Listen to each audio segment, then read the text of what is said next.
అంటే దాదాపు కాళేశ్వరం మీద కొత్త ఆయకట్టు స్థిరీకరణ కలిపి దాదాపు 20 లక్షల ఎకరాల వరకు కూడా మేలు జరిగింది. కానీ మీరు ఎంతసేపు కొత్త ఆయకట్టును మాత్రమే చూపిస్తూ చెరువుల కింద వచ్చిన ఆయకట్టు, చెక్ డ్యాంల కింద వచ్చిన ఆయకట్టు, స్థిరీకరణ కింద వచ్చినటువంటి ఆయకట్టును చూయించకపోవడం అనేటువంటిది కరెక్ట్ కాదు. అయితే అధ్యక్ష, ఏ ప్రాజెక్ట్ అయినా మన చరిత్ర, మన రాష్ట్రంలో, మన దేశంలో చూస్తే అధ్యక్ష, ఇట్ విల్ టేక్ టైం. ఆయకట్టు విషయంలో ఒక 2-3 ఉదాహరణలు మన రాష్ట్రం చెప్తా, దేశం మొత్తం కూడా నా దగ్గర ఉన్నాయి. కానీ ఎస్ఆర్ఎస్పి ప్రాజెక్టు చూస్తే అధ్యక్ష, 1963లో ఎస్ఆర్ఎస్పి ప్రాజెక్టుకు ఫౌండేషన్ వేస్తే 1975లో 11 సంవత్సరాల తర్వాత ఎస్ఆర్ఎస్పి ప్రాజెక్టు ఇనాగ్రేషన్ అయింది. అయితే ఇచ్చిన ఆయకట్టు ఎంత అంటే 25,000 ఎకరాలు. 11 ఏళ్ల తర్వాత ఎస్ఆర్ఎస్పి ప్రాజెక్టు ఇనాగ్రేషన్ చేస్తే ఇచ్చిన ఆయకట్టు కేవలం 25,000 ఎకరాలు మాత్రమే. మరి పూర్తి స్థాయి ఆయకట్టు ఎప్పుడొచ్చింది? మొత్తం 9.5 లక్షల ఎకరాలు ఎప్పుడొచ్చింది అంటే 2008-9 నాటికి 9 లక్షల ఎకరాల ఆయకట్టు వచ్చింది. అంటే ఎస్ఆర్ఎస్పి పూర్తి స్థాయి ఆయకట్టు సాధించడానికి ఆనాటి కాంగ్రెస్ పార్టీకి 45 సంవత్సరాలు పట్టిందని మీ ద్వారా వారికి తెలియజేస్తా ఉన్నా. రెండవది నాగార్జున సాగర్ అధ్యక్ష, మీ జిల్లా 1955లో నెహ్రూ గారు ఫౌండేషన్ వేస్తే 1967లో గౌరవనీయులు ఇందిరాగాంధీ గారు ఇనాగ్రేషన్ చేశారు. ఆ రోజు 12 ఏళ్ల తర్వాత ఎడమకాలోకి ఇచ్చిన ఆయకట్టు ఎంత అంటే కేవలం 98,000 ఎకరాలు మాత్రమే. 98,000 ఎకరాలు మాత్రమే. 12 ఏళ్ల తర్వాత 98,000 ఎకరాలకు ఎడమకాలోకి నీళ్లు వచ్చినాయి. పూర్తి స్థాయి ఆయకట్టు ఎప్పుడు వచ్చింది నాగార్జున సాగర్ ప్రాజెక్ట్ కింద అంటే 1974. 30 ఏళ్ల తర్వాత ఎడమకాలువకు పూర్తి స్థాయిలో నీళ్ళు వచ్చిన పరిస్థితి ఉన్నది. నంబర్ 2. నంబర్ 3 కల్వకుర్తి. కల్వకుర్తి అయితే అది ఒక పెద్ద చరిత్ర. ఒకరు మొక్కలు నాటుడు, ఒకరు పలకలేసుడు, శిలాపలకాలు ఒకరు, మొక్కలు నాటుడు ఒకరు. 1984లో మొదటి శిలాపలక వేస్తే 1984 నుంచి 2014 వరకు 30 ఏళ్ల కాంగ్రెస్ తెలుగుదేశం పాలనలో కల్వకుర్తికి ఇచ్చిన ఆయకట్టు ఎత్త అంటే 13,000 ఎకరాలు మాత్రమే. 30 ఏళ్లు కట్టిండ్రు కల్వకుర్తి ప్రాజెక్టు, ఇచ్చిన ఆయకట్టు 13,000 ఎకరాలు మాత్రమే. కానీ మా ప్రభుత్వం వచ్చిన తర్వాత నేను పోయి అక్కడ రాత్రిపూట కూడా ఆ గ్రామాల్లో బస చేసి దాంట్లో ఉండే అనేక చిక్కులు తొలగించిన తర్వాత ఇవాళ కల్వకుర్తికి బ్రహ్మాండంగా మేము ఆయకట్టు పెంచాం. ఆ వివరాలన్నీ కూడా చెప్తాను అధ్యక్ష. అదేవిధంగా దేవాదుల, తెలంగాణ ఉద్యమంలో వచ్చింది దేవాదుల. 2001లో దేవాదులకు అప్పటి ముఖ్యమంత్రి చంద్రబాబు నాయుడు గారు శంకుస్థాపన చేస్తే మీరు అధికారం కాంగ్రెస్ పార్టీ దిగిపోయే వరకు 2014 వరకు దేవాదుల ప్రాజెక్టులో ఇచ్చిన ఆయకట్టు ఎత్త అంటే 45,000 ఎకరాలు మాత్రమే. దీన్ని బట్టి ఏమర్థమైంది? ఎస్ఆర్ఎస్పిలో పూర్తి ఆయకట్టు ఇవ్వడానికి 45 ఏళ్ళు, నాగార్జున సాగర్లో పూర్తి ఆయకట్టుకి ఇవ్వడానికి 30 ఏళ్ళు, కల్వకుర్తిలో 30 ఏళ్ల తర్వాత ఇచ్చిన ఆయకట్టు 13,000 ఎకరాలు, దేవాదులలో 14 ఏళ్ల తర్వాత ఇచ్చిన ఆయకట్టు 45,000 ఎకరాలు. ఇది కాంగ్రెస్ పార్టీ గత పాలకుల చరిత్ర. కానీ మీరు ఇవాళ తప్పుదో పట్టించేటువంటి ప్రయత్నం చేస్తూ ఉన్నారు అధ్యక్ష. ఈరోజు కాగ్ రిపోర్ట్ మీద కూడా గౌరవ సభ్యులు మాట్లాడారు. నేను ఒక విషయం చెప్పాలనుకుంటా. కాగ్ నివేదికల మీద కాంగ్రెస్ పార్టీ చర్చ జరిగితే నిజంగా అది వాళ్ళకి సెల్ఫ్ గోల్. నేను ఒకరోజు వీలైతే మీరు సపరేట్ డిస్కషన్కు అవకాశం ఇవ్వండి, తప్పకుండా కాగ్ రిపోర్ట్స్ మీద కూడా మాట్లాడదాం. నేను ఎక్కువ డీటెయిల్స్ పోను, షార్ట్గా చెప్తాను. ఎందుకంటే బట్టన్న మాట్లాడిండు, ఉత్తమన్న కూడా తన ప్రజెంటేషన్లో పెట్టిండు కనుక I will explain about CAG. But detail discussion ఓ రోజు పెడితే ఆనాటి జలయజ్ఞం మీద ఏం చెప్పింది కాగ్ది ఏందనేది మొత్తం కూడా మాట్లాడదాం అధ్యక్ష. ఇవాళటి కాగ్ రిపోర్ట్ మీద కూడా మాట్లాడదాం అధ్యక్ష. నా దగ్గర వీడియో ఫుటేజ్ ఉంది, పేపర్ కటింగ్స్ కూడా ఉన్నాయి అధ్యక్ష. ఒక 3-4 ఉదంతాలు చదివి వినిపిస్తా అధ్యక్ష. చంద్రబాబు నాయుడు గారు అప్పుడు ముఖ్యమంత్రిగా ఉన్నప్పుడు ఒక కాగ్ రిపోర్ట్ వచ్చింది. చంద్రబాబు గారి అవినీతి మీద కాగ్ నివేదిక వస్తే ఆనాడు ప్రతిపక్ష నాయకులుగా ఉన్న వైఎస్ రాజశేఖర రెడ్డి గారు ఆ రోజు చంద్రబాబు రాజీనామా చేయాలని డిమాండ్ చేశారు. చంద్రబాబు నాయుడు గారు ఏమన్నారంటే కాగ్ నివేదిక అశాస్త్రీయము, ఆధునిక సాంకేతిక అంశాలపై కాగ్కు అవగాహన లేదు అని చంద్రబాబు నాయుడు గారు అన్నారు. రాజశేఖర రెడ్డి గారు ముఖ్యమంత్రి అయిన తర్వాత కాగ్ రిపోర్ట్ వచ్చింది. కాంగ్రెస్ పార్టీ అధికారంలో ఉన్న సమయంలో 89,000 ఎకరాలు అక్రమంగా ఏపీఐసి ద్వారా ప్రైవేట్ వ్యక్తులకు కనీస మార్కెట్ ధర కూడా వసూలు చేయకుండా పంచిపెట్టారని కాగ్ ఆరోపించింది. లేపాక్షి, ఎంఆర్, బ్రాహ్మణి తదితర సంస్థలకు భూమి ఇచ్చే విషయంలో కాంగ్రెస్ ప్రభుత్వం నిబంధనలు తొక్కిపెట్టిందని, తనకు కావలసిన వారికి అధికారం అడ్డం పెట్టుకొని 1000 ఎకరాలు పంచిందని కాగు తేల్చింది. దాని మీద రాజశేఖర రెడ్డి గారు ఏమన్నారంటే ఆ రోజు ప్రభుత్వ విధానాలు తప్పుపట్టడానికి కాగుకు అధికారం లేదని, అది ఉండదని ఆనాడు వైఎస్ రాజశేఖర రెడ్డి గారు అసెంబ్లీలో అన్నారు.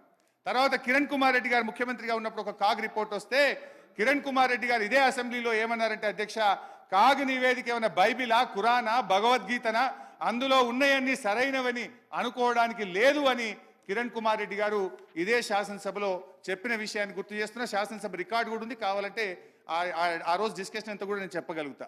ఇకపోతే మన భారత మాజీ ప్రధానమంత్రి మన్మోహన్ సింగ్ గారు is a great man, learn man, everyone will respect him.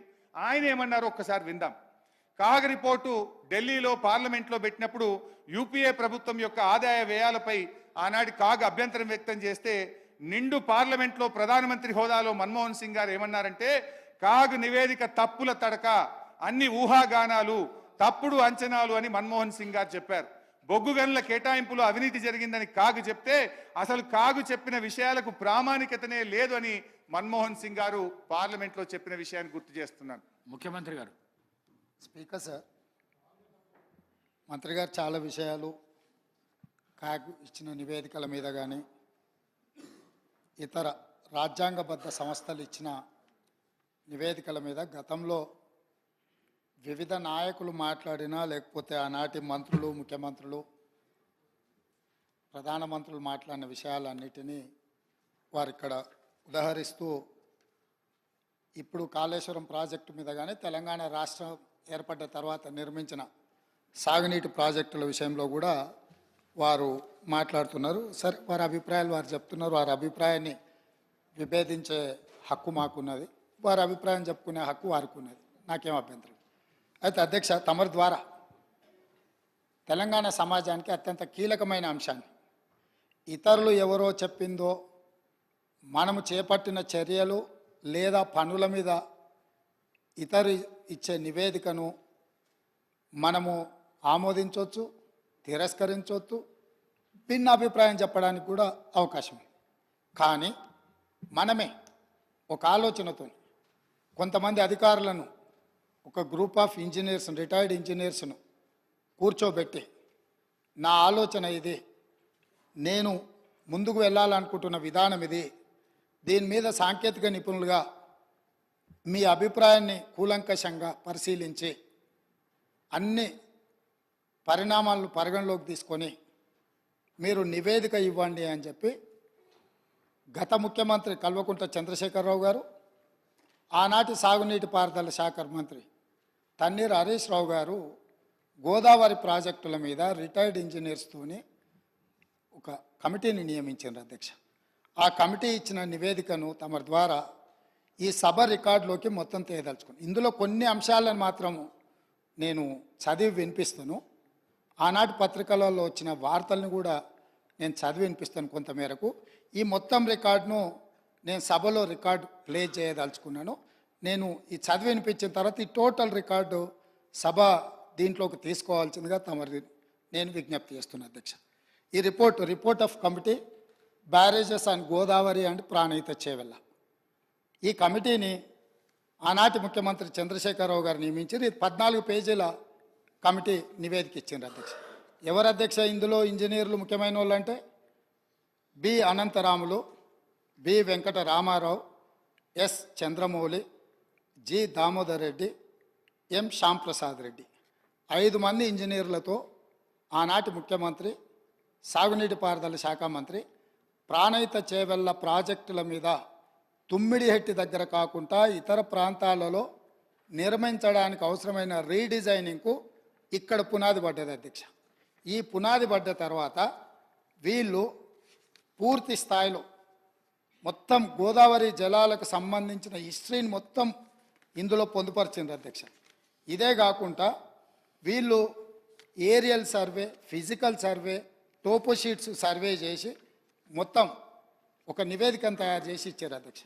అందులో పేజ్ నెంబర్ 5లో alternate locations for barrage. The members of retired engineers forum have conducted the aerial survey on 24/3/2015 to examine the feasibility of proposed site and feasibility of alternative sites on Pranahita River, etc. After detailed toposheet study and as per site plans, the following alternative are proposed. అంటే మేము అన్ని రకాలుగా టోపోషీట్లను కానీ aerial సర్వేలు చేసి వీటన్నిటిని ఆధారంగా ప్రభుత్వానికి మేము నివేదికలు ఇస్తున్నామని చెప్పి. అంతకంటే ముందు అధ్యక్ష పదే పదే గత ప్రభుత్వం ఏం ప్రయత్నం చేయలే, ఉమ్మడి రాష్ట్రంలో తెలంగాణకు తీరని అన్యాయం చేసిండ్రు, ఆనాటి ముఖ్యమంత్రులు ఏం పనిచేయలేదని వారు ఏదైతే మంత్రి గారు ఆరోపణలు చేస్తుండ్రో, వీళ్ళు నియమించిన రిటైర్డ్ ఇంజనీర్లు పొందుపరిచిన అంశాలను కొన్నిటిని ఉమ్మడి రాష్ట్రంలో జరిగిన ప్రయత్నాలను కూడా ఈ సభ ద్వారా తెలంగాణ సమాజానికి నేను చెప్పదలుచుకున్నాను అధ్యక్ష.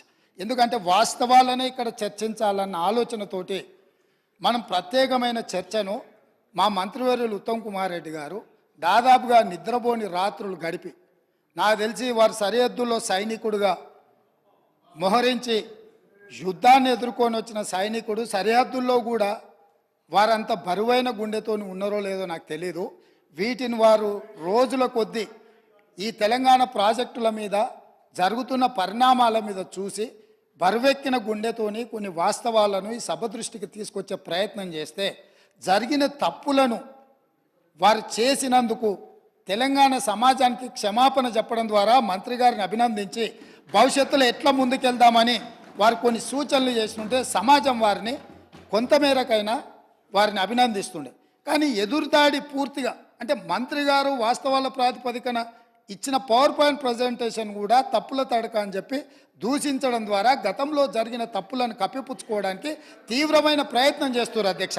అందుకే ఉమ్మడి రాష్ట్రం మనకు తీరని అన్యాయం జరిగింది, సాగునీటి ప్రాజెక్టులు ఎక్కడొక్కడ ఆగిపోయినాయనే నీళ్ల కోసం కొట్లాడిన తెలంగాణ సమాజం ఉమ్మడి రాష్ట్రంలో న్యాయం జరగదన్న ఆలోచనతోనే ప్రత్యేక తెలంగాణ రాష్ట్రం రావాలి, ప్రత్యేక తెలంగాణ రాష్ట్రం కావాలి అన్నారు. తెలంగాణ ఇచ్చింది మేమే, తెలంగాణ తెచ్చింది మా వాళ్ళు. అక్కడ ఉన్నాడు పొన్నం ప్రభాకర్ గారు, రాజగోపాల్ రెడ్డి గారు, వివేక్ వెంకటస్వామి గారు. ఈ సభలో చాలామంది పెప్పర్ స్ప్రేల బారిన పడి ఆనాటి మూకల దాడిలో ఎదురొడ్డి నిలబడి కొట్లాడి తెలంగాణ బిల్లును ఆమోదింపజేసిన సభ్యులు చాలామంది, అంజన్ కుమార్ యాదవ్ లాంటి వాళ్ళు, సురేష్ షెట్కార్ లాంటి వాళ్ళు, బర్లాం నాయక్ లాంటి వాళ్ళు, సిరిసిల్ల రాజయ్య లాంటి వాళ్ళు ఎంపీలు ఎంతోమంది ఉన్నారు అధ్యక్ష. ఇదంతా చరిత్ర కళ్ళగట్టినట్టు. పార్లమెంట్లో లైవ్ రికార్డులన్నీ తీయండి. ఆ రోజు బిల్లు ప్రవేశపెట్టినప్పుడు చంద్రశేఖరరావు గారు ఎక్కడుండే, ఈ సభ్యులందరూ ఎక్కడుండేనో ఒకసారి చరిత్రను కూడా చూడాల్సిందిగా తమకు విజ్ఞప్తి చేస్తూ ఉమ్మడి రాష్ట్రంలో జరిగిన కొన్ని అంశాలను నేను చదివి వినిపించదలుచుకున్నాను అధ్యక్ష. Both Andhra Pradesh and Maharashtra government entered into an agreement in year 2012 for constituting interstate board and standing committee and coordination committee. Pranahita Chevella project యొక్క నిర్మాణాన్ని అడ్డంకులను తొలగించడానికి ఆనాడు మహారాష్ట్ర ముఖ్యమంత్రి ఉమ్మడి ఆంధ్రప్రదేశ్ ముఖ్యమంత్రి కలిసి చర్చించి 2012లో ఇంటర్స్టేట్ బోర్డును కాన్స్టిట్యూట్ చేసిండ్రు, స్టాండింగ్ కమిటీని కాన్స్టిట్యూట్ చేసిండ్రు, కోఆర్డినేషన్ కమిటీని అంటే ఈ సమస్యలను పరిష్కరించుకోవడానికి కోఆర్డినేట్ చేయడానికి కూడా కమిటీని కాన్స్టిట్యూట్ చేశారు అధ్యక్ష.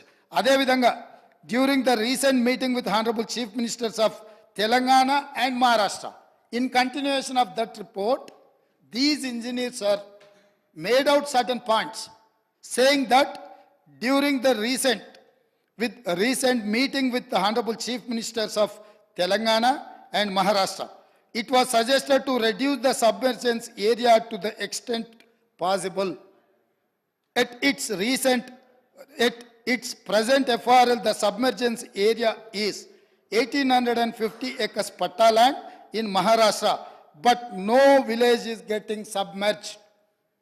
మహారాష్ట్ర ముఖ్యమంత్రి తెలంగాణ రాష్ట్రం వచ్చిన తర్వాత తెలంగాణ రాష్ట్ర ముఖ్యమంత్రితోని సమావేశాన్ని ఏర్పాటు చేసినప్పుడు జరిగిన చర్చలో వాళ్ళు గుర్తించింది ఏంటంటే తుమ్మిడిహెట్టి దగ్గర 152 మీటర్ల ఎత్తున బ్యారేజ్ కట్టి ఈ ప్రాజెక్టును పూర్తి చేస్తే మహారాష్ట్రలో మునిగే ముంపు భూమి పట్టా ల్యాండ్ ఎంత అంటే 1850 ఎకరాలు మాత్రమే. ఇది మేము అనడం లేదు అధ్యక్ష, వాళ్ళు నియమించిన ఇంజనీర్ల కమిటీ నివేదికలో పొందుపరిచిన అంశం అధ్యక్ష. అదేవిధంగా అధ్యక్ష, a study is made to reduce the FRL of Pranahita Chevella scheme from the present 152 meters to 151 meters, which would keep the scheme sanctioned unaltered. Similarly, possibility of reducing present FRL from 152 meters to 150 meters has been examined. This will reduce the submergence from 1850 acres to 1250 acres. ఒకవేళ 152 మీటర్ల ఎత్తున తొమ్మిడిహెట్టి దగ్గర నిర్మిస్తే 1850 ఎకరాల ముంపు ఏదైతే ఉందో దాన్ని 150 మీటర్ల దగ్గర ప్రాజెక్టు నిర్మిస్తే 1250 ఎకరాలు మాత్రమే మహారాష్ట్రలో ముంపుకు గురవుతుంది. గ్రామాలు మునగడం లేదు, కేవలం పట్టా ల్యాండ్స్ మాత్రమే మునుగుతున్నాయని ఇచ్చారు అధ్యక్ష. అదేవిధంగా honourable chief minister desire to study and alternate locations in main river Godavari river near Medigadda village, Mahadevpur mandal, Karimnagar district up to Midmaner. Accordingly, detailed study on the existing and alternate proposals is made. The report is furnished as under. Medigadda daggara బ్యారేజీలు కట్టాలని పుర్రెలో పురుగు పుట్టిందే ఆనాటి ముఖ్యమంత్రి చంద్రశేఖరరావుకి. నేను మళ్ళొక్కసారి reinstate చేస్తున్న అధ్యక్ష. The honourable chief minister desire to study and alternate location and main river Godavari near Medigadda village, Mahadevpur mandal, Karimnagar district.